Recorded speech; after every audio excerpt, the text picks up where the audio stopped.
नमस्कार, स्वदेश एजेंडा देख रहे हैं आप और मैं हूं आपके साथ राखी। उपराष्ट्रपति जगदीप धनखड़ की न्यायपालिका पर टिप्पणी से बहस छिड़ गई है। उन्होंने सुप्रीम कोर्ट पर सुपर संसद की तरह काम करने का आरोप लगाया है। तमिलनाडु के राज्यपाल पर फैसले को लेकर सुप्रीम कोर्ट पर निशाना साधने वाले उपराष्ट्रपति जगदीप धनखड़ ने न्यायपालिका द्वारा राष्ट्रपति के निर्णय लेने के लिए समय सीमा निर्धारित करने और सुपर संसद के रूप में कार्य करने को लेकर सवाल उठाते हुए कहा कि सुप्रीम कोर्ट लोकतांत्रिक ताकतों पर परमाणु मिसाइल नहीं दाग सकता। धनखड़ के इस बयान से एक बार फिर न्यायपालिका और विधायिका में तकरार की भी आशंका देखी जा रही है। क्या है उनके इस बयान के मायने और इसका क्या असर होगा, इस पर करेंगे चर्चा, लेकिन उससे पहले देखिए ये रिपोर्ट।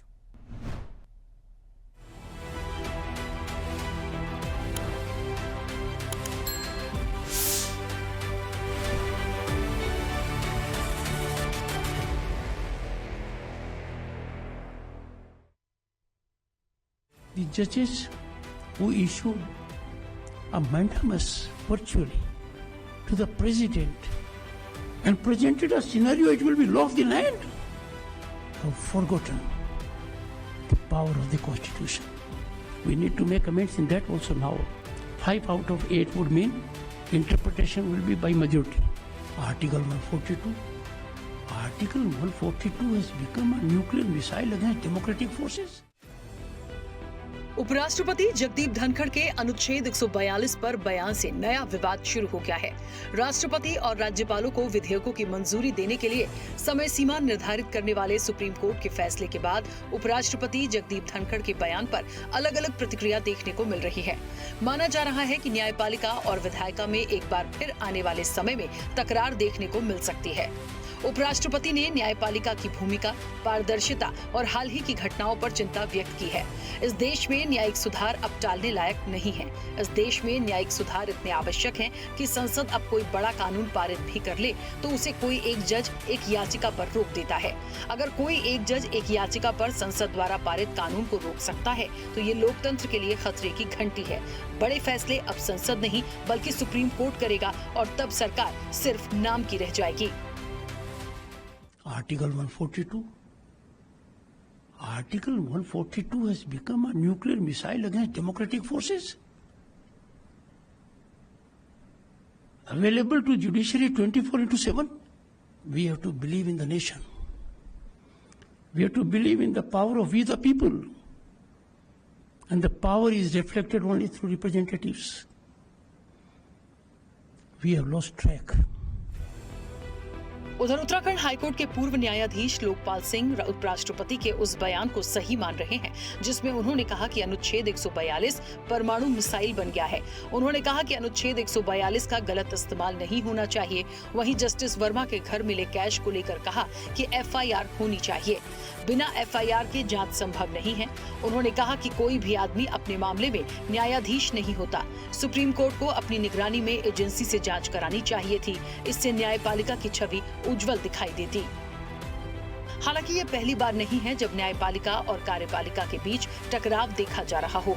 भारत के संवैधानिक इतिहास में कई बार ऐसा हुआ है जब न्यायपालिका और कार्यपालिका सीधे सीधे टकरा गए हैं। इन टकरावों ने संविधान के प्रावधानों को समझने, संसद की शक्तियों की सीमाओं और न्यायपालिका की स्वतंत्रता को आकार दिया है। एक बड़ा टकराव 1973 में केशवानंद भारती मामले में हुआ था। सरकार भूमि सुधार और सामाजिक बदलाव लाना चाहती थी। एक और टकराव इमरजेंसी के दौरान हुआ था जो 1975 से 1977 तक चला। मामला ADM जबलपुर बनाम शिवकांत शुक्ला का था, जिसमें सुप्रीम कोर्ट ने सरकार के पक्ष में फैसला सुनाया। इसके बाद के सालों में कार्यपालिका और न्यायपालिका के बीच संबंध तनावपूर्ण बने रहे। खासकर जजों की नियुक्ति और ट्रांसफर को लेकर 1980 के दशक की शुरुआत में जजों की नियुक्ति का मुद्दा सामने आया। सरकार ऐसे जजेस को ट्रांसफर या नियुक्त करना चाहती थी जो सरकार के समर्थक हों। इससे कई कानूनी विवाद हुए। पहला मामला 1981 में आया जिसमें जजों की नियुक्ति में सरकार को प्राथमिकता दी गई, लेकिन 1993 में दूसरे जजेस केस में इस फैसले को पलट दिया गया। सुप्रीम कोर्ट ने कहा कि जजों की नियुक्ति अब एक कॉलेजियम करेगी जिसमें भारत के मुख्य न्यायाधीश और कुछ वरिष्ठ जज शामिल होंगे। NJAC के मुद्दे पर भी आए आमने सामने। 2014 में संसद ने कॉलेजियम सिस्टम को बदलने के लिए 99वां संविधान संशोधन और राष्ट्रीय न्यायिक नियुक्ति आयोग अधिनियम पारित किया। एनजेएसी में कार्यपालिका के सदस्य जैसे कानून मंत्री, भारत के चीफ जस्टिस, सीनियर जज और 2 जाने माने लोग शामिल थे। 2015 में सुप्रीम कोर्ट ने एनजेएसी को असंवैधानिक घोषित कर दिया। कोर्ट ने कहा कि इससे संविधान के मूल ढांचे का उल्लंघन होता है। इससे न्यायपालिका की स्वतंत्रता खतरे में पड़ती है। कोर्ट ने कॉलेजियम सिस्टम को फिर से लागू कर दिया। बहरहाल बढ़ते हंगामे के बीच राजनीतिक प्रतिक्रियाओं ने भी जोर पकड़ा है। भारत का लोकतंत्र 4 पाए पर आधारित है, जिसमें न्यायपालिका, कार्यपालिका, विधायिका, पत्रकारिता सभी के अधिकार संरक्षित हैं और परिभाषित हैं। वहीं बहुत बार, एक बार नहीं, बहुत बार सब कुछ स्पष्ट हो चुका है। सबकी अपनी मर्यादाएं हैं, सबके अपने अधिकार हैं, सबके अपने कर्तव्य हैं। मैं तो सिर्फ इतना कहूंगा कि सभी को अपनी मर्यादा, कर्तव्य का ध्यान रखना चाहिए और भारत का संविधान जहां तक सवाल है, अनुच्छेद 142 और 45 वो अस्पष्ट है, परिभाषित है, उसमें कहीं कोई विवाद नहीं। सुप्रीम कोर्ट जो है वो फाइनल है, सुप्रीम कोर्ट को हम मानते हैं। अब ये नहीं कह सकते कि सुप्रीम कोर्ट जब हमारे हित की बात करेगा तब हम स्वीकार करेंगे और जो हमारे खिलाफ जाएगा तो हम उसको नकार देंगे, ये नहीं आप कह सकते हैं। सुप्रीम कोर्ट का अगर फैसला है, आपके हित में हो या आपके अहित में हो, उस फैसले को मानना है। हम लोग सुप्रीम कोर्ट में विश्वास रखते हैं, हम सुप्रीम कोर्ट में मानते हैं, लेकिन सुप्रीम कोर्ट के भी जो जजेस हैं वो भी हम जैसे लोग हैं, वकील हैं, वकीलों से वो जज बने हैं, तो वो भी गलती कर सकते हैं। और उन्होंने इस बात को स्पष्ट किया है कि हमने अगर गलती की तो हमारे यहाँ एक प्रावधान रिव्यू का है कि आप आ सकते हैं कहने के लिए कि हमने गलती की है। उसके कुछ मापदंड होते हैं, उनको आप लागू करके रिव्यू करा सकते हैं। रिव्यू भी अगर गलत हो जाए तो फिर एक क्यूरेटिव पिटिशन होता है कि क्यूरेटिव पिटिशन में जो टॉप 5 जजेस होते हैं, ऊपर के सबसे 5 सीनियर जजेस होते हैं, उनके सामने वो जाता है और क्यूरेटिव पिटिशन में वो उस पर फिर से पुनर्विचार कर सकते हैं। तो वो खुद मानते हैं कि हम गलती कर सकते हैं, लेकिन हमारी गलती को सुधारने का भी तरीका है, वो हम आपको देते हैं और उसी से फिर गलती को सुधारा जाता है। लेकिन हर एक आदमी कह देगा कि वो ये गलत है, ये गलत है, ये गलत है, तब तो पूरा सिस्टम ही कोलैप्स कर जाएगा। मैं उपराष्ट्रपति जी की बात को सुनकर थोड़ी सी हैरान हूं, और हैरान इसलिए हूं क्योंकि वो खुद एक वकील हैं और खुद कॉन्स्टिट्यूशनल मामलों के एक्सपर्ट बताए जाते हैं। मुझे ऐसा लगता है जो जुडिशियल रिव्यू का प्रावधान हमारे संविधान में है, उसका पूरा मतलब ही ये है कि जुडिशियल रिव्यू उन लॉज का हो जिसको पार्लियामेंट ने पास किया है। हर जो संस्था है, जो डिवीजन ऑफ पावर कॉन्स्टिट्यूशन ने दिया है, लेजिस्लेचर लॉ बनाएगा, एग्जीक्यूटिव है और उसके बाद जुडिशरी है, हर संस्था का कोई काम है, हर अंग का संविधान के अंतर्गत कोई काम है। अगर सुप्रीम कोर्ट लॉज को रिव्यू नहीं कर पाएगा तो क्या आप अगला तालाब सुप्रीम कोर्ट पर लगा दीजिएगा? और मुझे ऐसा लगता है कि गवर्नर के पावर की चर्चा करने से पहले या उसकी अवमानना की बात करने से पहले शायद उपराष्ट्रपति जी को उनका आचरण भी देखना चाहिए था। अगर आप एक सरकार के लगातार कानूनों पर रोक लगाएंगे, अवरोध पैदा करेंगे, आप आरएसएस का एजेंडा चलाएंगे, आप बीजेपी की राजनीतिक लाइन टो करेंगे, तो आपने भी निष्पक्षता को और संविधान को बिल्कुल ताक पर रखकर काम किया। इन घटनाओं से पता चलता है कि भारतीय इतिहास में कई बार न्यायपालिका और कार्यपालिका के बीच टकराव हुआ है। ये टकराव सिर्फ संस्थागत लड़ाई नहीं थे, बल्कि भारत के संवैधानिक लोकतंत्र के विकास के लिए जरूरी थे। इनमें संसद की शक्तियों की सीमा, नागरिक स्वतंत्रता और न्यायपालिका की स्वतंत्रता तय हुई। इन सभी मामलों में न्यायपालिका ने संवैधानिक संतुलन बनाए रखने और सरकार की मनमानी के खिलाफ लोकतंत्र की रक्षा करने की कोशिश की। लेकिन हाल ही में जो बयान उपराष्ट्रपति जगदीप धनखड़ का सामने आया है और सुप्रीम कोर्ट ने जिस तरह से वक्फ मामले में राज्यपाल और राष्ट्रपति के लिए एक समय अवधि निर्धारित की है, उसको लेकर टकराव शुरू हो गया है। ऐसे में ये टकराव कैसे रुकेगा और आगामी तस्वीर क्या होगी, ये देखने वाली बात होगी। चैनल हेड आरपी श्रीवास्तव के साथ एग्जीक्यूटिव एडिटर राखी वर्मा की रिपोर्ट।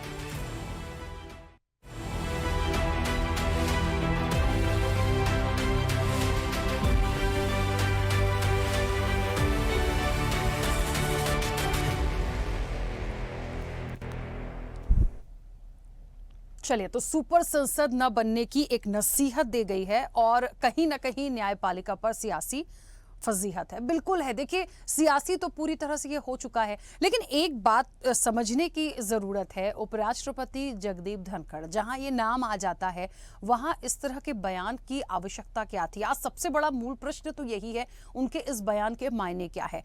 कॉन्स्टिट्यूशनल हम यदि एक हर प्रक्रिया पर जाएंगे, सबके अपने अपने कर्तव्य हैं, हर चीज का पार्टीशन यदि किया गया है या सबकी जिम्मेदारियां दी गई हैं, चाहे वो विधायिका हो, न्यायपालिका हो, कार्यपालिका हो, इन सब की अपनी जिम्मेदारियां हैं, सबके समय समय पर जरूरत पड़ती है।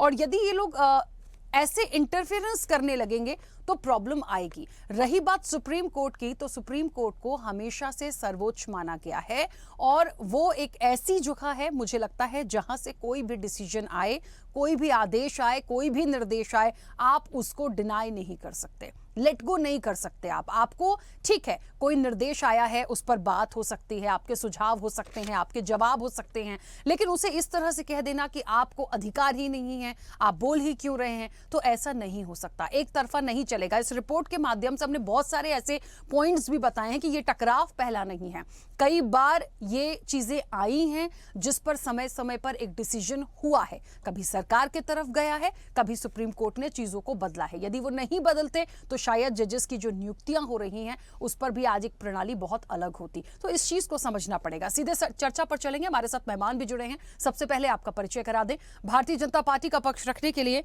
कुशल कंवर हमारे साथ जुड़े हैं। कुशल जी, बहुत स्वागत चर्चा में जुड़ने के लिए। कांग्रेस का पक्ष रखेंगे डॉक्टर शिवानंद हुलियालकर। शिवानंद जी, आपका भी बहुत स्वागत है। वरिष्ठ पत्रकार हैं अरविंद खोखर। अरविंद जी, आपका भी बहुत स्वागत है। सुप्रीम कोर्ट के अधिवक्ता बलराज मलिक भी हमारे साथ अब से कुछ देर में जुड़ेंगे, उनका भी स्वागत है। फिलहाल हमारे साथ कनेक्ट नहीं है, संविधान विशेषज्ञ हैं निशांत राणा। निशांत जी, आपका भी बहुत स्वागत है। और स्वदेश न्यूज के channel head RP Srivastava ji हमारे साथ जुड़े हैं। आरपी श्रीवास्तव जी, आपका भी बहुत स्वागत है। चर्चा की शुरुआत सबसे पहले निशांत जी आपसे, मुझे सुन पा रहे हैं? जी बिल्कुल। निशांत जी, क्योंकि आज बहुत सारे लोगों ने कहा, राजनीतिक रूप से भी, संविधान का जहां नाम आता है सबसे ऊपर, सबसे टॉप पर, आपको उसी के अनुरूप काम करना है, उन्हीं चीजों का पालन करना है, उन्हीं चीजों के लिए ये पूरी जो प्रोसेस हैं, ये पूरी जो प्रणालियां हैं वो काम कर रही हैं। लेकिन आज बड़ा अजीब लगता है कि जो सब कुछ संविधान के अंतर्गत है उसके बावजूद ऐसे क्वेश्चंस आ रहे हैं, ऐसी जगह पर टकराव देख रहे हैं जिन पर कभी टकराव होना नहीं चाहिए था। ये बात सच है कि पहली बार नहीं है, भारत के इतिहास में पहले भी हुआ, लेकिन उपराष्ट्रपति द्वारा ये जो चीज कही गई या सुप्रीम कोर्ट पर निशाना साधना, इसे किस तरह से आप लेते?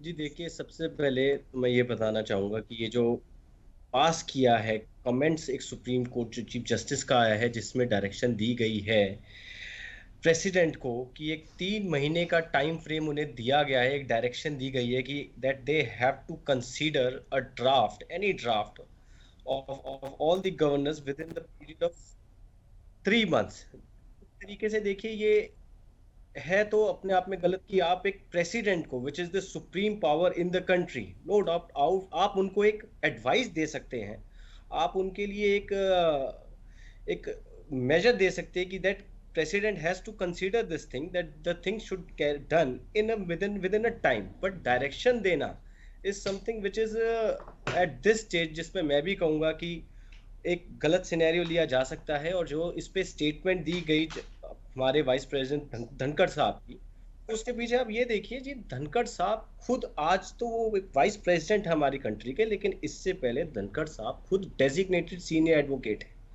उन्होंने सुप्रीम कोर्ट में मोर देन 3 डिकेड्स प्रैक्टिस करी है।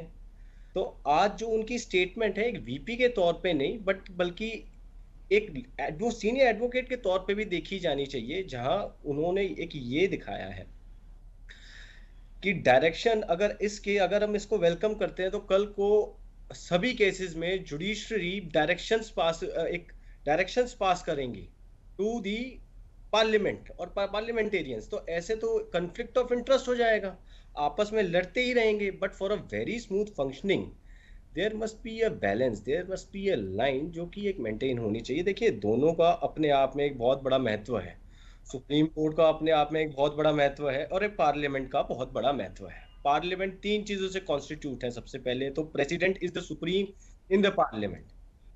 President has all the power to dissolve whether the Lok Sabha or whether the Rajya Sabha. First president in supreme, then Rajya Sabha comes the upper house, then Lok Sabha comes the upper house. अब जो हमारी parliamentary body का जो काम है वो काम है एक लॉ पास करना, और उस लॉ पे काम करने का जो राइट है वो सुप्रीम कोर्ट के पास है.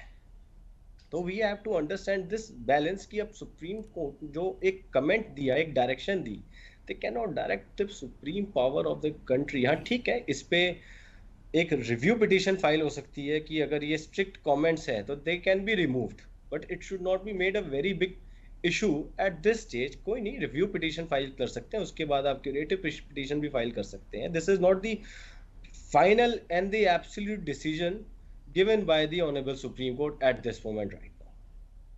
ठीक है, चलिए वापस आएंगे. बलराज जी जुड़े हैं हमारे साथ. चलिए, बलराज जी भी हमारे साथ कनेक्ट नहीं है. कुशल जी सुन पा रहे हैं मुझे? जी नमस्कार जी. हाँ जी, सुन. नमस्ते कुशल जी. कभी ऐसा सोचा नहीं था, हालांकि ऐसी चीजें आती रहती हैं, लेकिन ऐसा लग नहीं रहा था कि ये सारी चीजें भी देखनी पड़ेंगी.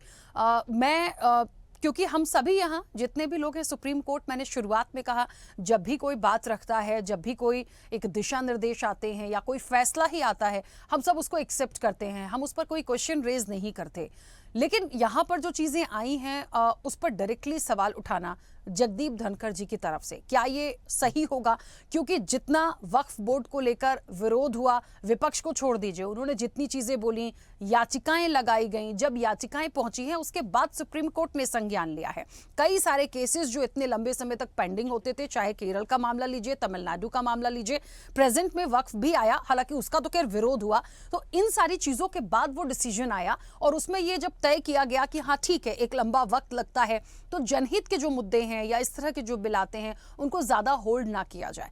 तो सुप्रीम कोर्ट ने अपने आप मतलब कहते हैं ना कि इंटरफेरेंस नहीं किया. याचिकाएं आएंगी तो उनका अधिकार क्षेत्र है उस पर अपने दिशा निर्देश देना, लेकिन उसके बाद इस तरह की प्रतिक्रिया देना कि वो इस तरह से निर्देशित ना करें राष्ट्रपति के लिए या राज्यपाल के लिए, ये थोड़ा सा मुझे एक बड़ा क्वेश्चन जैसा लगता है. लेकिन हम उसको गलत नहीं कह रहे हैं.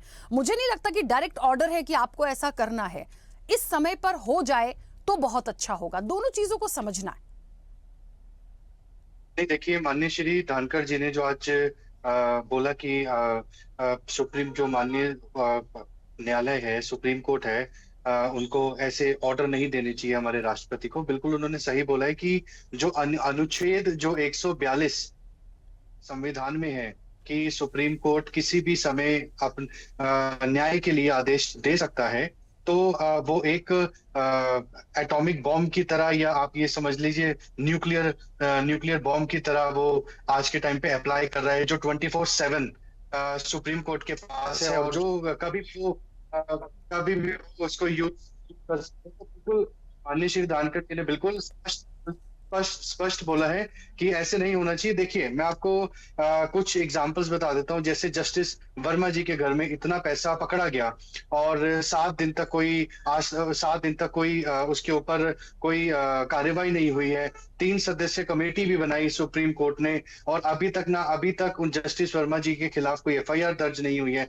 तो इट्स क्लियरली शोज कि सुप्रीम कोर्ट एक कोलाजियम सिस्टम की तरह, जो उनका कोलाजियम सिस्टम है उसी हिसाब से वो चल रहा है. तो माननीय धनखड़ जी ने यही स्पष्ट किया है कि जो सुप्रीम कोर्ट है वो अपने न्याय के तरीके से, अपने तरीके से चले, but don't cross the line जो एक हमारा कॉन्स्टिट्यूशन है. That's why the constitution in our Indian constitution. Kushal ji देखिए, एक तो जजेस के घर में जो कैश मिला, एक मिनट कुशल जी, मैं वैसे इंटरप्ट करती नहीं बीच में, पर यहाँ इसलिए मुझे कहना पड़ेगा, जो कैश मिला वो एक मामला बहुत अलग है, ये एक मामला बहुत अलग है. तो इसको हम एक तो मैच ना करें प्लीज. फिर भी ठीक है, फॉर एग्जांपल यदि आप कहते भी हैं तो हम ये नहीं कह सकते कि सुप्रीम कोर्ट ने उसमें संज्ञान नहीं लिया था या कोई कार्रवाई नहीं करी या उस पर आगे चीजों को बढ़ाया नहीं. लेकिन यहां भी तो वो कोई ऐसे डायरेक्ट आदेश नहीं है.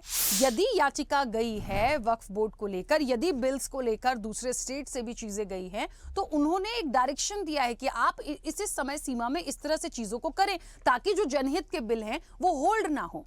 दोनों चीजों में डिफरेंस है सर.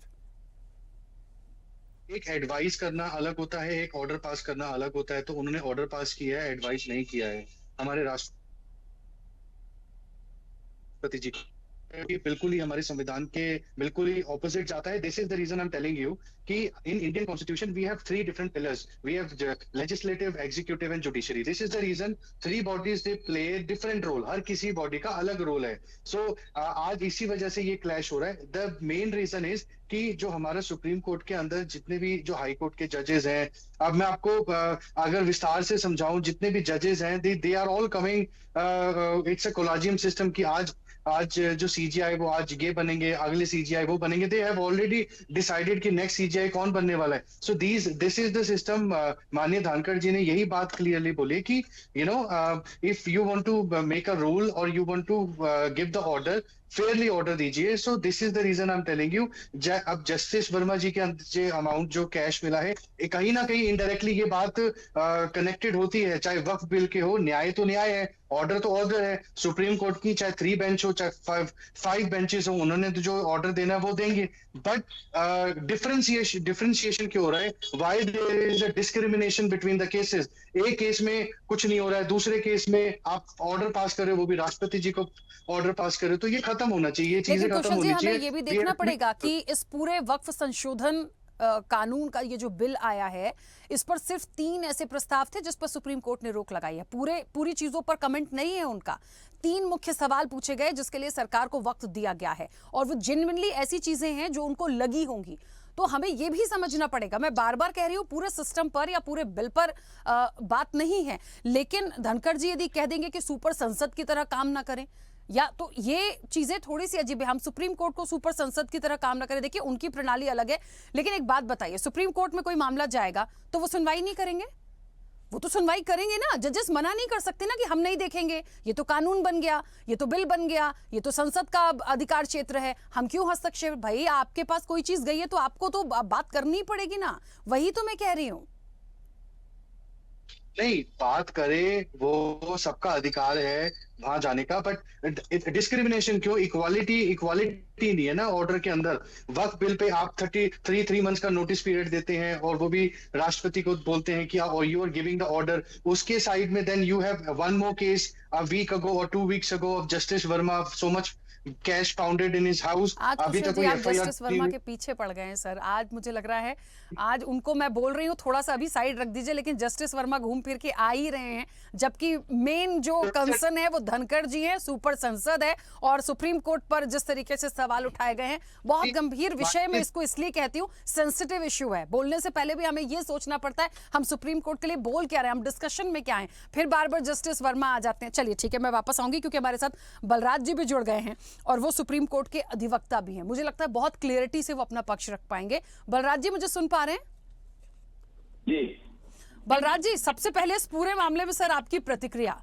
ये सुपर संसद बनने की न बनने की जो नसीहत दी गई है सुप्रीम कोर्ट को उपराष्ट्रपति के द्वारा, और वक्फ को लेकर लगातार 2 दिन सुनवाई हुई, उसके बाद ये मामला रुक नहीं रहा, और अब तो ये ऐसे हो गया है कि उपराष्ट्रपति का सुप्रीम कोर्ट के लिए एक सवाल उठा देना या ये कह देना कि आप कौन होते हैं इस तरह के आदेश देने वाले राष्ट्रपति या राज्यपाल के लिए. किस तरह से इस मामले को देखते हैं सर? देखिए, सुपर संसद तो देश की जनता है. सुपर संसद, ये जो संसद है जिसके सभापति हैं मिस्टर धनखड़, वो भी सुपर संसद नहीं है. सुपर संसद देश के 142 करोड़ लोग हैं, और सुपर संसद ने ही इस देश का संविधान अपने ऊपर लागू किया है. उसमें जिम्मेदारी दी गई है सुप्रीम कोर्ट को और हाई कोर्ट्स को कि हमारी संसद बदमाशी करे, ब्यूरोक्रेसी बदमाशी करे, कोई गलत कानून बनाए, गलत पॉलिसी बनाए, लोगों के फंडामेंटल राइट को रोन दे, और मेजोरिटी के नाम पे बेहुदा कानून बनाए जिससे फंडामेंटल राइट का वायलेशन होता हो, जिसमें देश में फ्रेटर्निटी कम होती हो, देश के लोगों में विभाजन होता हो जाति का, रिलीजन की वजह से. इन बातों को देखने की ड्यूटी सुपर संसद ने सुप्रीम कोर्ट को दी हुई है, हाई कोर्ट को दी हुई है, और सुप्रीम कोर्ट के पास आर्टिकल 142 इसीलिए दिया हुआ है इनको नकेल कसने के लिए, ताकि ये अपनी सीमाओं को लांघे ना और जल्दबाजी में कानून ना पास करें. मेजोरिटी का नाम डेमोक्रेसी नहीं होता. डेमोक्रेसी सबकी बात सुनना और सही बात को तवज्जो देने का नाम डेमोक्रेसी होता है. ये अपने आप को राजा समझ बैठे हैं. उपराष्ट्रपति भी अपने आप को शासन मानसिकता से ग्रस्त है वो आदमी. और ये लोग जो बन रहे हैं, ये अपने आप में जो डेमोक्रेसी में राजशाही की मानसिकता से, क्योंकि लुटियन जोन में रहते हैं जिसको देश लूट जोन कहता है. ये 500 घरों का जो अंग्रेजों की महारानी का एजेंट यहाँ गवर्नर जनरल रहता था, उस मकान में रहती है। राष्ट्रपति होता है या राष्ट्रपति महिला होती, कोई भी होता है, प्राइम मिनिस्टर, एमपी, जज, ये सारे उस तरह के अनडेमोक्रेटिक हाउसेज में, शासन मानसिकता वाले घरों में रहते हैं। इनसे घर भी खाली कराने पड़ेंगे इनकी मानसिकता को ठिकाने लगाने के लिए। जिस देश के 80 करोड़ लोग निःशुल्क राशन पे निर्भर करते हैं, वो अपने जनप्रतिनिधियों को इतने महंगे मकान अफोर्ड नहीं कर सकता। देश करना तो चाहिए था इनको खुद। और ये होता कौन है? राष्ट्रपति, उपराष्ट्रपति, ये कहने वाला, सुप्रीम कोर्ट को डराने वाला, ये खुद नहीं कह रहा, किसी के इशारे पे नाच रहा है। ठीक है, एक बड़ा सवाल और आया बलराज जी, जिसको लेकर एक विवाद हो रहा है, और ये हो रहा है कि सुप्रीम कोर्ट कैसे राष्ट्रपति को और राज्यपाल को आदेश दे सकता है। बार बार इस चीज को समझा रहे हैं, लेकिन वो नहीं समझ रहे। नहीं, मैं समझा रहा हूँ सीधा सरल भाषा में, पूरे देश के लोगों के लिए बात है। देश में राष्ट्रपति, प्रधानमंत्री, उपराष्ट्रपति, चीफ जस्टिस किस खेत की मूड़ी है? वो देश की जनता के सामने जवाबदेही है। डेमोक्रेसी में ये बादशाह नहीं है। रूल ऑफ लॉ में, सिस्टम ऑफ लॉ में, कॉन्स्टिट्यूशन में, डेमोक्रेसी में कोई राष्ट्रपति बड़ा नहीं हो। किसी को प्रिविलेज इस तरह नहीं है कि वो बदमाशी करे या कोई मिसयूज करे अपने हाउस का, अपनी पावर का, रिस्पॉन्सिबिलिटी ना निभाए। तो सबको सुप्रीम कोर्ट और कॉन्स्टिट्यूशनल कोर्ट, जिनको कॉन्स्टिट्यूशन का गार्डियन कहा जाता है, कॉन्स्टिट्यूशन के मालिक हैं देश के लोग, मगर उन्होंने लीगल गार्डियन बनाया हुआ है देश की कॉन्स्टिट्यूशनल कोर्ट को, हाई कोर्ट और सुप्रीम कोर्ट को। वो उनको अपनी ड्यूटी करनी है। वो किसी राष्ट्रपति, प्रधानमंत्री, उपराष्ट्रपति, इनसे डरने की जरूरत नहीं है उनको। पूरे देश के वकीलों को, अपने कोर्टों को मजबूत और समर्थन करने की जरूरत है, ताकि कोई भी जनप्रतिनिधि चुना हुआ इलेक्शन में फ्रॉड करके, पैसे से या खरीद के या हाईजैक कर ले पार्लियामेंट को, विधानसभाओं को, या नंगा नाच करे। 5 साल वेट करता रहेगा क्या देश? डेमोक्रेसी में 5 साल वेट नहीं किया जा सकता। देश की जनता को कोई हाईजैक नहीं कर सकता। इसलिए देश की जनता ने अपने फंडामेंटल राइट के गार्डियन के तौर पे, महाचौकीदार के तौर पे संवैधानिक न्यायालयों को स्थापित किया है संविधान के जरिए, जिनका नाम है हाई कोर्ट और देश की सुप्रीम कोर्ट। सुप्रीम कोर्ट के सामने कोई राष्ट्रपति बड़ा नहीं है। इस देश ने सुप्रीम कोर्ट को वो पावर दी हुई है। राष्ट्रपति बादशाह नहीं है। डेमोक्रेसी में कोई बादशाह और शासन नहीं होता। इसलिए ये बात जिसने भी कही, उसको ना तो संविधान की नॉलेज है और वो शासन मानसिकता वाले हैं, संविधान को मानने वाले नहीं है। संविधान की शपथ लेके जिन पदों पे पहुंचे, चुपचाप इस्तीफा देकर अपने घर बैठ जाएं। देश का पीछा छोड़े, पेंशन खाएं, मौज करें, जाओ। तुम्हारे जैसे लोगों की देश को कोई जरूरत नहीं है। ठीक है, कुशल कंवर जी, वापस आपके पास इसलिए आ रही हूँ क्योंकि बहुत सारी बात आप कह रहे थे, मेरे बहुत सारे मेहमान बचे हैं, जल्दी से प्रतिक्रिया दे दीजिए। बहुत सारी चीजें उन्होंने स्पष्ट कर दी सर। नहीं, जो भाई साहब ने बोला वो उनका अपने उनके विचार होंगे, पर अभी भी मैं आपको यही बात बोलूंगा, जो माननीय धनखड़ जी ने जो आज ये बातें कही हैं कि सुप्रीम कोर्ट ऑर्डर नहीं दे सकता, वो बिल्कुल उन्होंने सही बोला है। देखिए, हमारा इंडियन कॉन्स्टिट्यूशन एक बॉडी की तरह चलता है। They are 3 pillars of the constitution, और उसी हिसाब से सबको रूल्स एंड रेगुलेशंस फॉलो करने हैं। सुप्रीम कोर्ट दे डू जो भी उनकी जो ऑर्डर्स हैं वो अपने हिसाब से करें, बट सुपर सांसद, बिल्कुल सही बात बोली कि सुपर सांसद की तरह सुप्रीम कोर्ट जो बिहेव कर रहा है वो नहीं होना चाहिए, क्योंकि उनके रूल्स एंड रेगुलेशन वो अपने हिसाब से चले और जो सांसद है वो अपने हिसाब से चले। अब मैं आपको एक बात और बता देता हूँ कि जब सुप्रीम कोर्ट ने अभी कुछ दिनों पहले की बात है, जब एमएलए और सांसद के जब इलेक्शन कमीशन के थ्रू जब चुनाव होते हैं, तो उसमें उन्होंने साफ बोला था कि हर एमएलए या सांसद को अपना एसेट उनको शो करना है, उनको अपनी संपत्ति दिखानी है चुनाव से पहले। ऐसा कभी भी जजेस में नहीं हुआ है कि कोई जजेस, अगर कल को कोई जज, नया न्यू जज बनता है हाई कोर्ट में या सुप्रीम कोर्ट में, उनके ऊपर कोई आदेश देने वाला नहीं होता कि आपको अपने एसेट शो करने हैं। So you can see there is a difference between the supreme court and the सांसद। सो मैं आपको यही बोलना चाहता हूँ, जो सर वो तो इसीलिए कॉलेजियम वाली प्रक्रिया पे इतने टकराव होने के बाद वो आखिरकार अंततः हुई। यदि सरकार की तरफ से ही बनने लगते तो सर तो वो स्वतंत्रता ही नहीं बचती। आप समझिए, राज्यपाल को तो छोड़ा नहीं जा रहा, बख्शा नहीं जा रहा, सर कहा जा रहा है राज्यपाल इशारे पर काम करते। इतने स्टेट के उदाहरण हमारे पास हैं, रोक लेते हैं, बहुत सारे एग्जाम्पल हैं। अब क्या हम जजेस के लिए भी यदि सुनने बैठ जाएंगे तो हमारा सिस्टम कहाँ जाएगा? हमारा संविधान कहाँ जाएगा, हम विश्वास कैसे करेंगे? मुझे तो लगता है आज ये सवाल भी, ये क्वेश्चन भी सुप्रीम कोर्ट पर जो लगाया जा रहा है, उठाया जा रहा है, ये एक कोई बहुत अच्छा मैसेज नहीं जाता पब्लिक डोमेन में। हालांकि बलराज जी ने बहुत सारी चीजों को स्पष्ट किया है, लेकिन राजनीतिक रूप से भी जो दिग्गज और माननीय हैं उनको समझना पड़ेगा कि वो क्या कह रहे हैं और किस परिप्रेक्ष्य में कह रहे हैं। ठीक है, चलिए मैं वापस आऊंगी। शिवानंद जी सुन पा रहे हैं मुझे? जी राखी जी। शिवानंद जी, आपकी प्रतिक्रिया भी और एक जी। सवाल। कांग्रेस तो इस चीज का वेलकम कर रही है। वक्फ को लेकर भी जब 2 दिन सुनवाई हुई और क्वेश्चन रेज किए गए, गवर्नमेंट से एक समय दिया गया उनको 7 दिन का, और उसके बाद ये सारी चीजें भी आई, तो उन्होंने कहा सुप्रीम कोर्ट का तो हम स्वागत करते हैं। लगभग सभी लोग ये चीज कह रहे हैं, लेकिन बीजेपी कह रही है नहीं, आप ऑर्डर नहीं दे सकते। देखिए, उपराष्ट्रपति माननीय जो सर ने जो बोला है, बहुत संविधान का हत्या हो रहा है। दूसरी बात, सुप्रीम कोर्ट को राष्ट्रपति हो, उपराष्ट्रपति हो, या प्राइम मिनिस्टर हो, होम मिनिस्टर हो, या अपोजिशन लीडर हो, सुप्रीम कोर्ट को आदेश और नहीं दे सकते। पहला, इसका जिम्मेदारी दे के उपराष्ट्रपति रिजाइन देना चाहिए। कोई भी का संविधान से बड़ा कोई भी नहीं रखी जी। ये संविधान का हत्या हो रहा है। अभी बीजेपी प्रवक्ता को कुछ नॉलेज नहीं है। सेक्शन 42 और 45 में क्या लिखा है कि सुप्रीम कोर्ट को ऑर्डर दे सकते हैं क्या? ये इतना बड़ा उपराष्ट्रपति राष्ट्रपति नहीं है। कल अगर राष्ट्रपति उपराष्ट्रपति ने कुछ गलत किया तो सुप्रीम कोर्ट डायरेक्टली इनको निकाल सकते हैं, अरेस्ट कर सकते हैं, अंदर कर सकते हैं। दूसरी बात, जिस तरह से बादशाह जो बोल रहे, नंबर 1 नंबर 2, उनका नाम लेना नहीं चाहता हूँ, नंबर 1 नंबर 2 का आदेश से वो टम कर रहे हैं। जस्टिस वर्मा जी को जो बात कर रहे हैं, मेरे पास भी कुछ जानकारी पुख्ता सबूत के साथ है। बहुत हाई प्रोफाइल पॉलिटिशियन का पैसा वर्मा जी के घर पे था, जस्टिस वर्मा में, इसलिए कुछ नहीं होने वाला है। सब रपा दपा हो गया। जब तक 2014 से 2025 तक नरेंद्र मोदी जी, अमित शाह जी, ये बीजेपी आरएसएस सरकार आया है, तब से ये ऐसा ही चल रहा है। सीबीआई, ईडी, इनकम टैक्स, अभी सुप्रीम कोर्ट को भी धमकाना चालू हो गया। जीना है तो क्या जीना है? जबरन किसान बिल लेके आया, फिर वापस लिया। जबरन वक्फ बिल लाया, अभी सुप्रीम कोर्ट ने बोला क्या है अभी का भी बताओ। मेहता को बात ही करने नहीं आ रहा था।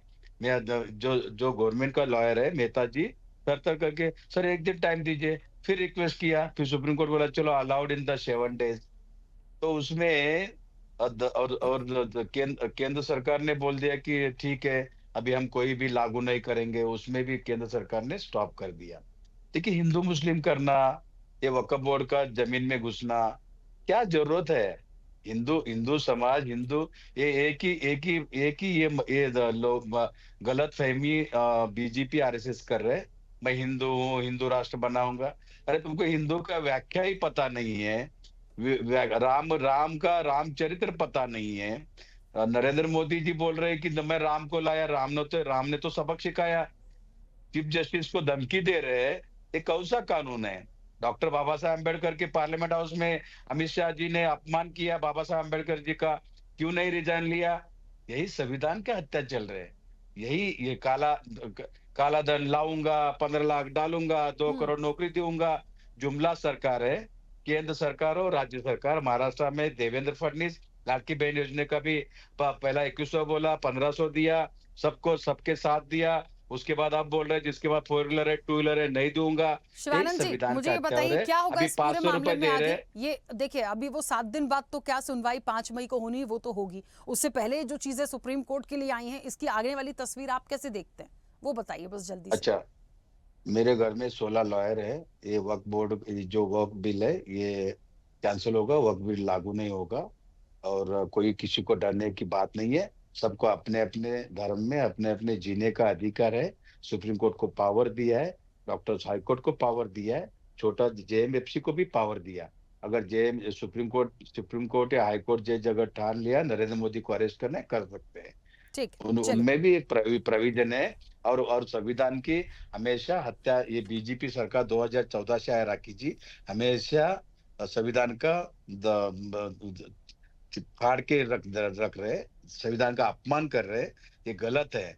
और एक राष्ट्रपति होके इस तरह से भाषा उनको अच्छा नहीं लगता है। इसलिए मैं तुरंत उपराष्ट्रपति को रिजाइन देना चाहिए। नरेंद्र मोदी जी, अमित शाह जी आए तो ऐसा हाथ जोड़ के ऐसा नमस्ते करते हैं, ठीक कितना बड़ा अपमान है। और खुद को बोल रहे मैं उपराष्ट्रपति हूँ। ठीक है कोई शिवानंद जी, संविधान चलिए के बड़ा ठीक है। कोई भी बड़ा नहीं है और तुरंत राजीनामा देना चाहिए। ये ठीक है शोभा सर, नहीं चलिए देता है।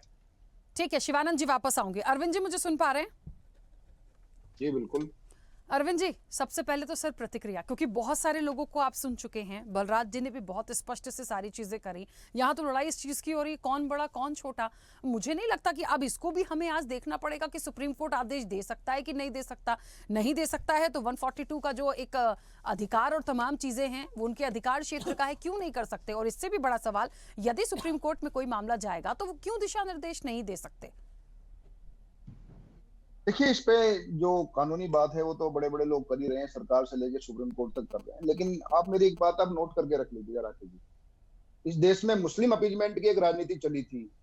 जब मुस्लिम त्योहार आते थे, कुछ भी होते थे, नेताओं में टोपी लगा करके मुसलमानों से ज्यादा मुसलमान दिखाने की होड़ लगती थी। आज मुस्लिम वोट बैंक का क्या हालत हो गई अब देख लीजिएगा। और अगर इस तरह के एक दो फेसले आ गए इस देश में तो आप मान के चलिएगा कि जो 40 परिवार इस देश के सुप्रीम कोर्ट को पिछले आजादी के बाद से चला रहे हैं तो उनके जो नेशनल इक्वलिज्म सिस्टम आकर रहेगा।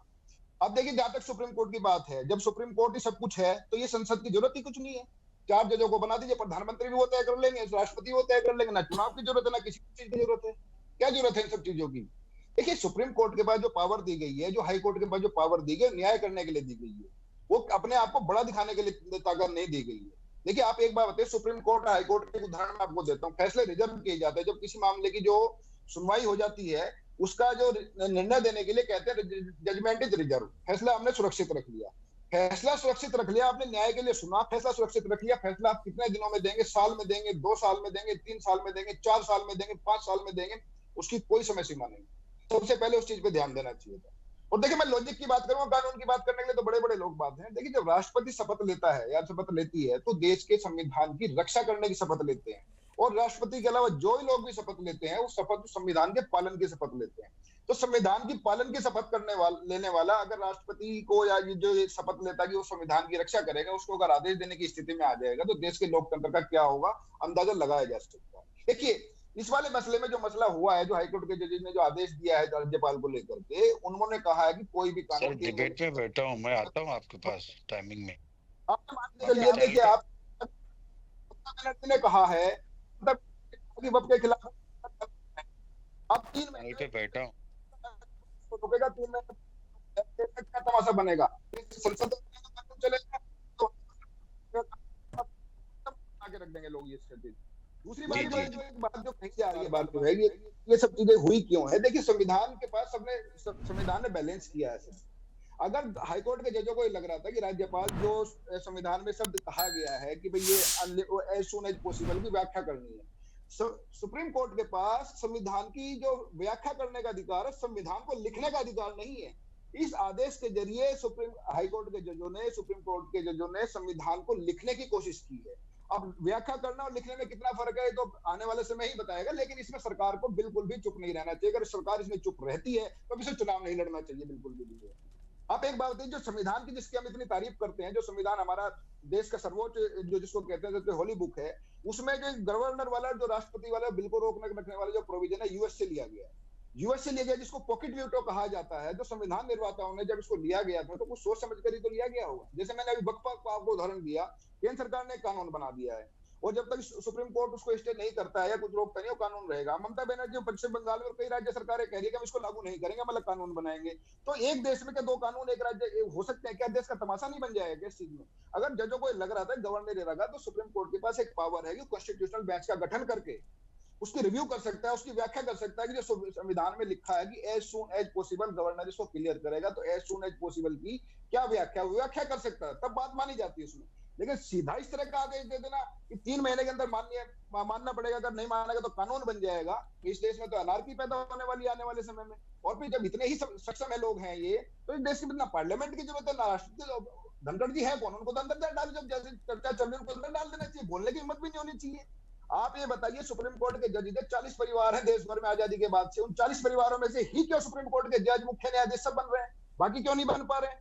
तो इस पे भी तो एक सवाल खड़ा करना पड़ेगा। अगर जनता के लिए ही सब कुछ किया जा रहा है तो जनता के नाम पे तो सब कुछ सब चीज बाहर आ जानी चाहिए। अगर ठीक है। जनता की चीजों का फैसला सड़कों पे ही होना है तो सड़कों पे सारी चीज सामने आनी चाहिए। और देखिए जस्टिस वर्मा के घर से, जब जिसको आप छोटी घटना बता रहे हैं, जस्टिस वर्मा के घर से जो पैसा मिला है, किसी ने मनरेगा की कमाई करके, मनरेगा की मजदूरी करके पैसा नहीं कमाया गया है। वो उन पे फैसला होने, जो उन्होंने जो जजमेंट उन्होंने दिए उन सब पर भी होना चाहिए। अगर इसमें सुप्रीम कोर्ट न्याय दिखाना चाहता है या सुप्रीम कोर्ट को देश के जो है उसकी लोगों की आस्था की चिंता है। देखे मैं आपको तो 30 करोड़ से ज्यादा मुकदमे इस टाइम पेंडिंग हैं अदालतों में, जो है छोटे छोटे, कई पीढ़ियां बितर गई, कई पीढ़ियां निकल गई लोगों की अपने फ्लैट पे कब्जा लेने के लिए, अपने प्लॉट पे कब्जा लेने के लिए, अपने किसी पैसे लेने के लिए, किसी न्याय काटने के लिए। वो जब लोग देखते हैं कि एक पिटीशन लगी वक्फ बोर्ड के खिलाफ और जो 7-7 दिन का नोटिस दिया जा रहा है, 7-7 दिन में अदालतें लग रही है सुप्रीम कोर्ट की, तो उनकी भी तो भावना है, वो भी तो उसी देश की जनता है। वो 25 वकील नहीं है वो कि जो सुप्रीम कोर्ट का दरवाजा किसी भी टाइम खटखटा सकते हैं, रात को खुलवा सकते हैं, दोपहर को खुलवा सकते हैं। हाई कोर्ट में मैं आपको बता दूं राकेश जी, सुप्रीम कोर्ट में और हाई कोर्ट में पिटीशन लगाना भी आम आदमी के बूते से बाहर की बात है। न्याय मिलने की तो बात ही दूर कर दीजिए। जहां व्यवस्था ऐसी हो चुकी है तो सुप्रीम कोर्ट और हाई कोर्ट के माननीय जजों को इस तरफ भी ध्यान देना चाहिए। क्या आप राष्ट्रपति को आदेश देने की स्थिति तो आगे, आप ये स्थिति क्यों नहीं दे रहे अपने आप के लिए कि कोई फैसला रिजर्व करोगे तो आप कितने दिन में सुना दोगे उसको? ये फैसला क्यों नहीं दे पा रहे? कोई मुकदमा इससे ज्यादा समय तक लंबित नहीं रहेगा। लोअर कोर्ट में एक सिविल का मुकदमा, एक क्रिमिनल का मुकदमा जो है, किसने कोई हत्या की है, उसका बच्चा जवान होकर के 50 साल का हो जाता है, उसके तक गवाही पूरी नहीं होती है, तो वो इस देश की जनता नहीं है क्या? अगर ये न्याय ही जो ऐसी बना दी जाएगी उसमें, तो उसमें पूरा सोचना पड़ेगा। और मैं आपको मेरी बात नोट करके रख लीजिएगा, अगर ये जुडिशियल ओवररीच नहीं रुका या आम आदमी की तरफ सुप्रीम कोर्ट के जजों ने या हाईकोर्ट माननीय जजों ने ध्यान नहीं दिया, तो वही हश्र होने जा रहा है जो मुस्लिम अपीजमेंट का हुआ था। इस बात को नोट करके रख लीजिएगा, रख लीजिए आप। बिल्कुल ठीक है। आरपी श्रीवास्तव जी, यहाँ सबके जो मत हैं वो बहुत अलग अलग हैं। किसी को लगता है आदेश देना ठीक नहीं था, सुप्रीम कोर्ट को ऐसा नहीं करना चाहिए, यदि ऐसा ही चलता रहेगा तो आने वाली तस्वीर अच्छी नहीं होगी। दूसरी तरफ ये भी लगता है कि अधिकार क्षेत्र है, यदि जनहित के किसी बिल को लेकर या कोई याचिकाओं पर यदि बात की जा रही है या 142 का जो जिक्र किया जा रहा है उसके अकॉर्डिंग सुप्रीम कोर्ट कर सकता है। अब यहाँ पे सबके क्योंकि अलग अलग मत हैं, तो एक सबसे बड़ा सवाल कि ये जो टकराव है इसको कैसे रोकेंगे और ये कैसे रोकेगा? आज वर्तमान में इस टकराव का आना ये बहुत बड़ा सवाल है। नहीं राखी, बिल्कुल बड़ा सवाल है। और आज जिस मुद्दे पर हम लोग चर्चा कर रहे हैं ये मुद्दा भी बड़ा गंभीर है। अब आप देखिए, सुप्रीम कोर्ट शीर्ष अदालत है, वहाँ पर अगर कोई मामला जाएगा तो उस पर सुनवाई होना है और उस पर संविधान में जो 142 है उसके तहत अगर या तो इस अनुच्छेद को हटा दिया जाए, पार्लियामेंट्री पावर है, तो वो जो है वहाँ पर इसको हटाने का भी प्रावधान हो सकता है। लेकिन सबसे बड़ी बात है कि जब कोई मामला कोई भी जाएगा, पीड़ित हो चाहे कोई भी हो, शीर्ष अदालत में न्याय पाने जाएगा तो निश्चित रूप से व्याख्या तो उसी संविधान के हिसाब से होगी। यहाँ एक सवाल और भी उठता है कि क्या सुप्रीम कोर्ट जो है राष्ट्रपति उपराष्ट्रपति को इस तरह का निर्देश दे सकता है कि आप जो है 3 महीने में बिल को जो है जो भी विधेयक है उसका निपटारा करें। तो यहाँ एक और सवाल खड़ा होता है कि इन बिलों का निपटारा कब तक नहीं होगा, ये भी देखना होगा। क्योंकि देखिए कोई भी पार्लियामेंट या कोई भी असेंबली कम से कम उनका समय जो होता है 5 साल का होता है, सरकारें 5 साल के लिए चुनी जाती हैं।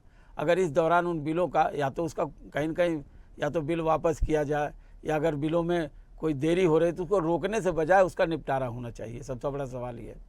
दूसरी सबसे बड़ी बात है जो आज जगदीप धनखड़ जी ने जो सवाल उठाया जुडिशियरी पर, निश्चित रूप से देश में बहुत सारे अभी जैसे कि बहुत सारे मामलों का निपटारा सालों से नहीं हो रहा है और तमाम चीज़ें आ रही हैं, तो सुप्रीम कोर्ट को भी इस दिशा में सोचने की ज़रूरत है। यहाँ एक सवाल और खड़ा होता है कि जो कार्यपालिका न्यायपालिका के बीच में अगर इस तक टकराव होगा, अगर कार्यपालिका यह न माने कि सुप्रीम कोर्ट क्या है या सुप्रीम कोर्ट यह न समझे, उसकी मर्यादा नहीं समझे कि कार्यपालिका क्या है, विधायिका क्या है, तो इससे तो एक तरह से इंडियन कॉन्स्टिट्यूशन को एक तरह से टकराव की स्थिति का सामना करना पड़ा। पूरा देश, यहाँ की जो 140 करोड़ की आबादी है, उनकी आस्था इन्हीं तीनों संस्थाओं में है जो सबसे सर्वोपरि हैं, और इन संस्थाओं को संवेदनशील होना पड़ेगा, न कि एक दूसरे पर टीका टिप्पणी करने की ज़रूरत है। यहाँ ये सवाल है कि इनकी नियुक्ति कौन करता, यहाँ ये सवाल है कि इनको चुन के कौन भेजता, ये प्रश्न अलग है। सवाल ये कि देश का संविधान है और देश के संविधान के हिसाब से सबको चलना है।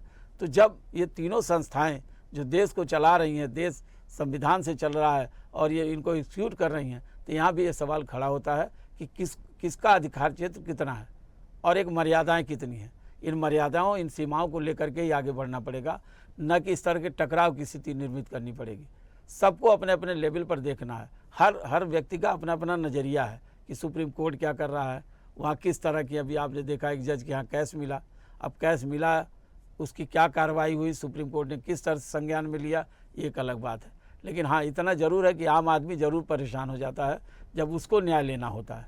बड़े बड़े लोगों को न्याय लेने में, चाहे वो पॉलिटिकल लोग हों, चाहे जुडिशियल के लोग हों, चाहे कहीं भी हों, उनको आसानी से मिल जाता है। लेकिन आम लोगों को न्याय मिलने में बड़ी तकलीफ होती है। हमें लगता है कि तीनों संस्थाओं को टकराव करने से बेहतर है कि कम से कम जो न्यायिक प्रक्रिया हो या जो वैधानिक प्रक्रिया हो, साथ ही साथ देश में जिस तरह की घटनाएं हो रही, सब पर नियंत्रण होना चाहिए। इन सारी चीज़ों को लेकर आगे बढ़ने की ज़रूरत है, न कि इस तरह से कि अब इन्होंने ये किया तो हम ये करेंगे।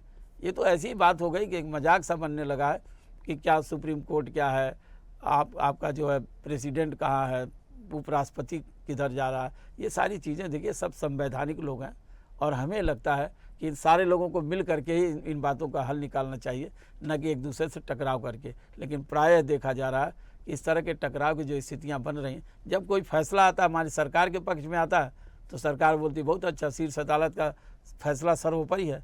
जैसे विपक्ष के पक्ष के खिलाफ आता है तो उसकी अलग व्याख्या हो जाती है। तो हमें ये लगता है कि सत्ता पक्ष हो चाहे विपक्ष हो, सारे चुने हुए लोग हैं, सबको जो है एक दूसरे की मर्यादा का ध्यान रखना चाहिए। और यहाँ पर एक चीज़ देखना होगा कि क्या न्यायालय निर्णय नहीं दे सकती हैं, केवल सुझाव दे सकती हैं। अगर सुझाव दे सकती है तो उनके निर्णयों का क्या होगा, उनके निर्णय भी तो आने चाहिए। अभी किस तरह से आएंगे ये देखना होगा। बिल्कुल ठीक बात है। कई सारे मेहमान कुछ कहना चाह रहे हैं। हाँ, अरविंद जी पहले आप बोलिए, उसके बाद शिवानंद जी आप। हाँ देखिए, सारे जो इसके एक ही इसका पूरा जो जिसको कहते हैं इसका हल एक ही है कि जो संविधान उसमें क्या कहता है। जो धनखड़ जी ने जो 2 सवाल उठाए हैं कि क्या जुडिशरी राष्ट्रपति को आदेश दे सकती है, इस पे चर्चा होनी चाहिए और संविधान के विशेषज्ञों को चर्चा करनी चाहिए। सुप्रीम कोर्ट को भी अपना स्पष्ट करना चाहिए और सरकार को अपना तर्क देना चाहिए। दूसरा जो उन्होंने बलराज जी ने इसको क्लेरिफाई किया, उन्होंने कहा बिल्कुल कर सकते हैं, वो पावर्स है। कर सकते नहीं कर सकते 200 फीट ही नहीं कर सकते जब तक इस देश में स्वतंत्रता है, जब तक इस देश में लोकशाही है, कहीं नहीं कर सकते, बिल्कुल आदेश नहीं दे सकते। जिस 142 के तहत आदेश दिया गया, देखियो किसी केस में वैक्यूम भरने के लिए है। अगर जज वहां तक सीमित रहते, केवल उस राज्य के आदेशों तक सीमित रहते, वो अपने अधिकार क्षेत्र में थे, लेकिन उन्होंने तो संविधान को रीराइट कर दिया उसके जरिए कि हर एक कोर्ट को 3 महीने के अंदर पारित करना होगा। देखिए 142 जो दिया गया था, सुप्रीम कोर्ट के पास ये पावर दी गई थी, जहां उनको लगता है कि भी कानून के तहत परिभाषित नहीं है, लेकिन संपूर्ण न्याय करने के लिए हमें अपनी ताकत का इस्तेमाल करना है, तो वहां उसका इस्तेमाल हो सकता था। अगर केवल उस राज्य तक वो सीमित रहते कि भी इसके जो बिल रोके हैं राज्यपाल ने, हम अपनी ताकत का इस्तेमाल करते हुए, संविधान ने जो हमें ताकत दी है, हम इन सबको जो है पास कर रहे हैं। लेकिन उन्होंने यहाँ तक नहीं रुके, उन्होंने जो संविधान में एज सून एज पॉसिबल को लिखा था, उस संविधान को रीराइट कर दिया है। उन्होंने से रीराइट करके ये कहते कि राज्यपाल और राष्ट्रपति जो 3 महीने से ज्यादा रोक ही नहीं सकते, सब पूरे देश भर में लागू करवा दिया उन्होंने। ठीक है, संविधान को रीराइट किया गया, संविधान को रीराइट करने की जो पोजीशन है वो सुप्रीम कोर्ट के पास नहीं है। और देखिए बिल पे भी अगर कोई आपत्ति थी, बिल पे जो माननीय जज साहब ने जो कहा कि संपत्ति के कागज कहां से लाएंगे। अब एक बात है, एक पक्ष की तरफ से आप खुल करके बताया जा रहा है संपत्ति के कागज कहां से लाएंगे, तो राम जन्मभूमि कागज क्यों मांगे जा रहे थे? जो कृष्ण जन्मभूमि का विवाद चल रहा तो कागज कहां से आएंगे? फिर वो एक तरफ के लिए कागज नहीं दिखाएंगे से लेकर कागज कहां तक लाएंगे करके नैरेटिव सेट किया जा रहा है वहां पर बैठ करके, और दूसरी तो सारी चीजें एक तरफ भी की जा रही है। आम आदमी के लिए धक्के खा रहे लोअर कोर्ट से लेकर के हाई कोर्ट तक। और संविधान को रीराइट करने की ताकत सिर्फ संसद के पास है, तो संसद कुछ गलती के जुडिशियल रिव्यू की पावर सुप्रीम कोर्ट के पास है, जुडिशियल रिव्यू की पावर सुप्रीम कोर्ट के पास है, संविधान को लिखने की पावर सुप्रीम कोर्ट के पास नहीं है। इस राज्यपाल वाले मसले पे जजेज ने संविधान को रीराइट किया है, क्लियरली रीराइट किया है, और इस पे सरकार रिव्यू में जाएगी और रिव्यू में नहीं जाएगी, और उसके बाद भी अगर इस पे नहीं, सरकार को सरकार में बने रहने का हक ही नहीं है। संसद का भी बचा के अरविंद जी, ठीक, हाँ ठीक है। शिवानंद जी कुछ कह रहे हैं, जल्दी से बोलिए। जी राखी जी, अभी जो सर बता रहे थे या श्रीवास्तव सर बता रहे थे, इसके पहले भी 2014 में नरेंद्र मोदी जी प्राइम मिनिस्टर बनने के बाद 4 जजेस ने गेट ऑफ इंडिया के सामने बैठे थे। अभी जगदीश धनखड़ साहब उपराष्ट्रपति साहब ने बोल रहे हैं, अगर यही बोलने का अधिकार जज लोगों को रहे तो क्या होगा? सब भूचाल हो जाएगा। दूसरी बात क्या है, ये बीजेपी आरएसएस नीति पूरा इंडिया में जहां तमिलनाडु हो, केरल हो या कर्नाटका, तेलंगाना, हिमाचल, जम्मू कश्मीर, पंजाब, जहां गवर्नमेंट उनके ऑपोजिशन में है, वहां गवर्नर को हाथ में पकड़ के अमित शाह जी और नरेंद्र मोदी जी अपने कोई भी अप्रूवल नहीं देना है, उसको फाइल आकारना है। अभी देखिए महाराष्ट्र में एक गवर्नर था, उन्होंने क्या किया, सरकार ही गिरा दिया। अच्छे से उद्धव ठाकरे जी का महाराष्ट्र विकास आघाड़ी सरकार गिरा दिया। ये गवर्नर जिस तरह से फाइल अटकाने का, तकलीफ देने का, धर्म धर्म पे राजनीति खेलने का।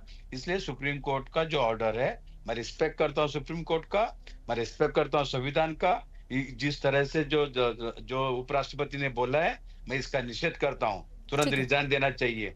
अगर सुप्रीम कोर्ट अगर रास्ते पे आ गया, इनको क्यों, अगर इतना ही कुछ है तो वो भी एक सीनियर लॉयर है। अगर गलती से वही सुप्रीम कोर्ट जज बन गया तो क्या होता था बताइए। उपराष्ट्रपति के बदले वो भी एक राज्यसभा का मेंबर है। मैं भी अभी आने वाले दिन में राज्यसभा मेंबर बन रहा हूँ। ऐसा कोई बहुत बड़ा आदमी उपराष्ट्रपति है ऐसा नहीं है। सबको कानून समान है।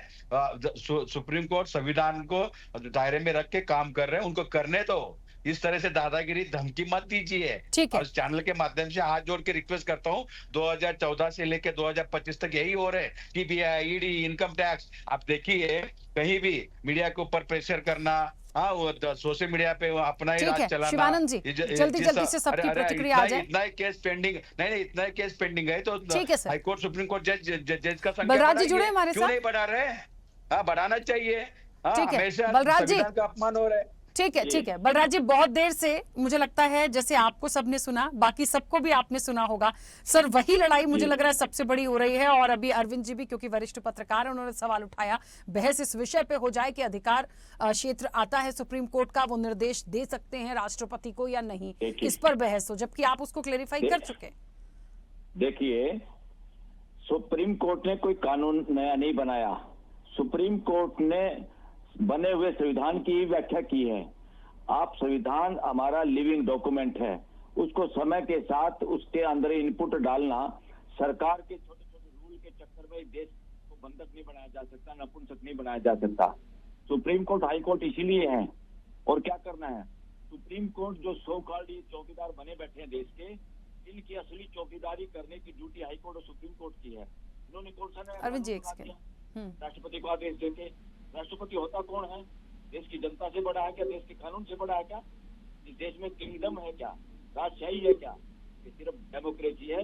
तो डेमोक्रेसी में हर काम का, हर बात का, फैसले का, अगर राष्ट्रपति में हाउस की हम इश्यूज हो, प्राइम मिनिस्टर के हाउस में व्यभिचार हो रहा हो, तो कौन रोकेगा? इसका मतलब वो इतने बड़े हो गए कि देश के सामने वो नंगा नाच करते रहे और नपुंसक हो जाए देश की कोर्ट, जिसकी जवाबदेही है देश के प्रति कि हम गार्डियन हैं, हमें आपके संविधान और संविधान के अनुरूप ये सारी संस्थाएं काम करें। सारी संवैधानिक संस्थाओं की ड्यूटी है और उनकी क्या क्या बैलेंस करने का ड्यूटी सुप्रीम कोर्ट की है, हाई कोर्ट की है। इसलिए सुप्रीम कोर्ट ने बहुत कम काम किया है अभी तक। तो इन्हें नकेल कस देनी चाहिए थी। ये उलझुल बातें देश को जाति धर्म और हेट स्पीच जो देते हैं, इसमें ज्यादातर नेता ही जेल में जाने चाहिए थे, हेट स्पीच और देश को डिवीजन करने का। देश की सबसे बड़ी जिम्मेवारी है हर कानून से, हर फैसले से फ्रेटर्निटी बढ़नी चाहिए, देश की भाईचारा बढ़ना चाहिए।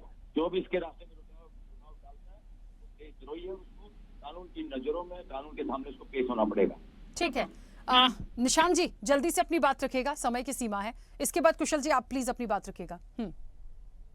जी, जैसा पहले श्रीवास्तव जी ने कहा और मलिक साहब ने कहा, नो डाउट सुप्रीम कोर्ट एक सुप्रीम पावर है। और जब जब देश में कुछ भी गलत हुआ तो सुप्रीम कोर्ट चीफ जस्टिस ने एंड रिस्पेक्टिव बेंच ने आके इंटरफेयर किया और उस चीज़ को करेक्ट किया। इसमें भी अगर गवर्नमेंट को, अगर लोगों को इतनी परेशानी है कि अगर ऐसा है तो नो डाउट गवर्नमेंट को अपनी एक रिव्यू पिटीशन फाइल करनी चाहिए और उनके लगता है इसका पीसफुल सॉल्यूशन फाइंड करना चाहिए। पीसफुल सॉल्यूशन यही है, अगर आपको लगता है कि ये जो रिमार्क या कोई डायरेक्शन में गलत है, file review petition, they can seek a time, it's a very easy process. But हाँ, कई बार किन्हीं स्टेटमेंट से इंटेंशन सामने आती है, इंटेंशंस पता लगती है, और उस चीज़ को करेक्ट करना चाहिए, ना कि उसके 100 गलत मतलब निकालने चाहिए। देश को मिलजुल के काम करना चाहिए, मिलजुल के फंक्शन करना चाहिए। This is all I want to say. ठीक है, क्योंकि समय की सीमा है। कुशल जी बहुत जल्दी से अपनी बात रखिए सर। कुशल जी। हाँ जी, आप सुन पा रहे हैं? हाँ, जल्दी से बोलिए। मैंने अभी सबका डिस्कशन सुना, सारी डिबेट सुनी।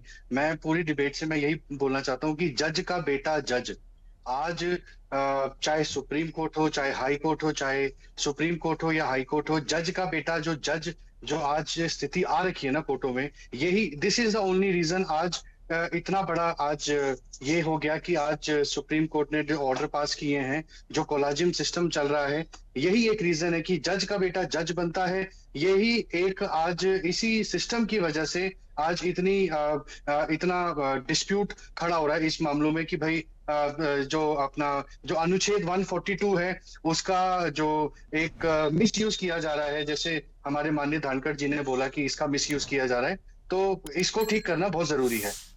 चलिए, क्योंकि समय की सीमा है, लेकिन मैं इस चीज को थोड़ा सा कि जज का बेटा जज या नेता, तो सर अभी यहाँ पे फिर और चर्चा चलेगी तो कोई कह देगा नेता का बेटा नेता, तो हम उस जगह पे नहीं जाएं सर। हमारे पास बहुत सारे एग्जाम्पल हैं, हम उस चीज पे नहीं जाएं। जो टकराव आ रहा है उसका क्या पटाक्षेप हो सकता है, क्या गाइडलाइंस हो सकती है, कैसे उस चीज की तस्वीर हम आने वाले समय में देखेंगे, क्योंकि भरोसा करना है ना। हम संसद को जितना इंपॉर्टेंस देते हैं कि कानून बन गया मतलब किसी का इंटरफेरेंस नहीं होगा, वो बनेगा, लेकिन यदि सुप्रीम कोर्ट पर मामला गया तो उनका भी अधिकार क्षेत्र है कि वो अपने डिसीजंस दे सकते हैं, अपनी जो गाइडलाइन है, जो दिशा निर्देश है वो दे सकते हैं। तो सबके अपने अपने काम है।